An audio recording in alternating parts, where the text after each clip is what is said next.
নমস্কার। আজকে আমি আলোচনা করব একটা গুরুত্বপূর্ণ বিষয় বা টপিকস নিয়ে।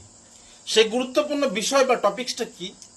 দেখা যায় যে আপনাদের অনেক সময় রান্নাঘরের দেওয়াল ফাটা থাকে বা ভাঙা থাকে। এই রান্নাঘরের দেওয়াল ফাটা বা ভাঙা থাকলে পরে কি ফল আপনারা পাবেন বা কি ফল হয় সেই সম্পর্কে বিস্তারিত আলোচনা করব।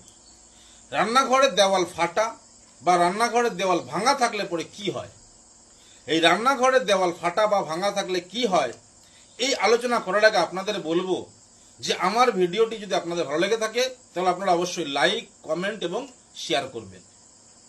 তো আসুন, বলছি যে রান্নাঘরের দেওয়াল ফাটা বা ভাঙা থাকলে কি হয়। যে ঘরের যে গৃহস্বামীর বা যে জায়গাতে রান্নাঘরের দেওয়াল ফাটা বা ভাঙা আছে সেই গৃহস্বামীর পত্নী অর্থাৎ স্ত্রীর অসুস্থতায় ভুগবে, স্ত্রী অসুস্থতায় ভুগবে এবং জীবন সংঘর্ষপূর্ণ হবে। সেই গৃহস্বামীর স্ত্রী দীর্ঘদিন অসুস্থতায় ভুগবে এবং জীবন কিন্তু সংঘর্ষপূর্ণ হবে। কি হলে পরে? বাস্তু মানে রান্নাঘরটা যদি